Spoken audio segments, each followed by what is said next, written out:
Hello everyone. आज के हमारी इस वीडियो का टॉपिक है बायोमोलिक्यूल्स। तो स्टार्ट करते हैं। सबसे पहले हम देखते हैं कि बायोमोलिक्यूल्स होते क्या हैं। बायोमोलिक्यूल्स हमारे वो मोलिक्यूल्स हैं जो कि लिविंग ऑर्गेनिजम्स में प्रेजेंट होते हैं और इन ऑर्गेनिज्म में होने वाले बायोलॉजिकल प्रोसेसेस के लिए रिस्पॉन्सिबल होते हैं। ऐसे मोलिक्यूल्स के एग्जाम्पल हैं कार्बोहाइड्रेट, प्रोटीन, न्यूक्लिक एसिड।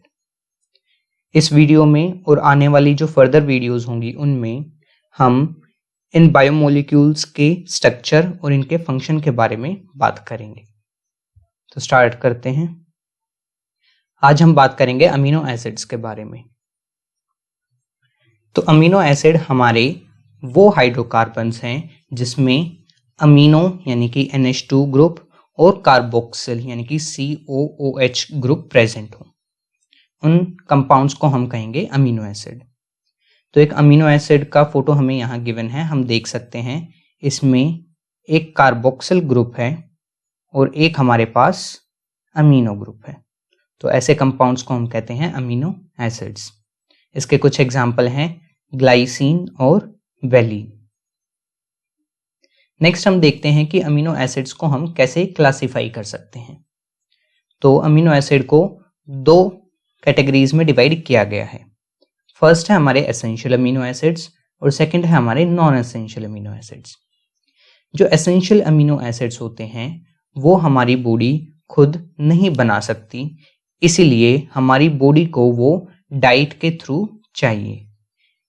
ऐसे अमीनो एसिड्स के एग्जाम्पल हैं वेलिन और ल्यूसीन। सेकंड है हमारे non essential amino acids. Non essential amino acids हमारे वो अमीनो एसिड हैं जो कि हमारी बॉडी खुद ब खुद बना सकती है। ऐसे अमीनो एसिड के एग्जाम्पल हैं ग्लाइसिन और एस्फर्टिक एसिड।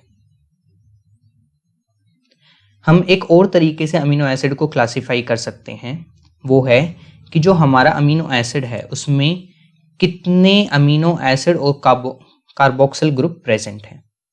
तो इस बेसिस पे हमने उनको 3 कैटेगरीज में डिवाइड किया है। पहले हम बात करते हैं न्यूट्रल अमीनो एसिड के बारे में। हमें पता है अगर एक बेसिक ग्रुप है और एक एसिडिक ग्रुप है तो वो एक दूसरे को न्यूट्रलाइज करते हैं। तो जब कोई हमारा ऐसा अमीनो एसिड हो जिसमें इक्वल नंबर ऑफ अमीनो और कार्बोक्सिल ग्रुप हो तो हम उसको कहेंगे न्यूट्रल अमीनो एसिड। अगर एक अमीनो एसिड में जो कार्बोक्सिल ग्रुप हैं वो ज़्यादा हों एज कंपेयर अमीनो ग्रुप तो ऐसे अमीनो एसिड को हम कहेंगे एसिडिक अमीनो एसिड। और एक ऐसा अमीनो एसिड जिसमें अमीनो ग्रुप ज़्यादा हों एज कंपेयर कार्बोक्सिल ग्रुप तो उसको हम कहेंगे बेसिक अमीनो एसिड।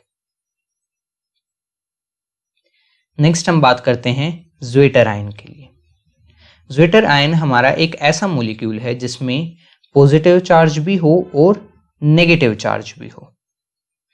अगर हम इस फोटो में देखें तो हमारे पास एक अमीनो एसिड गिवन है। जो अमीनो एसिड है उसमें ये वाला H जो है ये एसिडिक ग्रुप इस H को लूज करेगा और ये जो H है ये ट्रांसफर हो जाएगा यहाँ। इसने H+ लूज किया इसलिए यहाँ एक माइनस चार्ज आ गया और इसने H+ गेन किया तो यहाँ एक पॉजिटिव चार्ज आ गया। अब हम देख सकते हैं इस कंपाउंड में पॉजिटिव चार्ज भी है और नेगेटिव चार्ज भी है। तो ऐसे कंपाउंड को हम कहेंगे ज्वेटर आयन।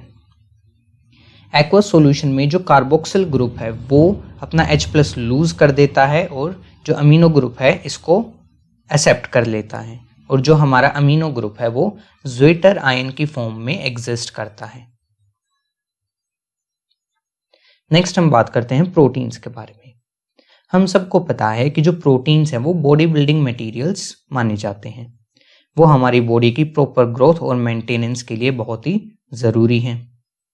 मिल्क, चीज़, पल्सेस, पीनट ये इसके कुछ एग्जाम्पल हैं, जिससे मतलब ऐसे फूड के एग्जाम्पल है जिससे हमें प्रोटीन मिल सकता है।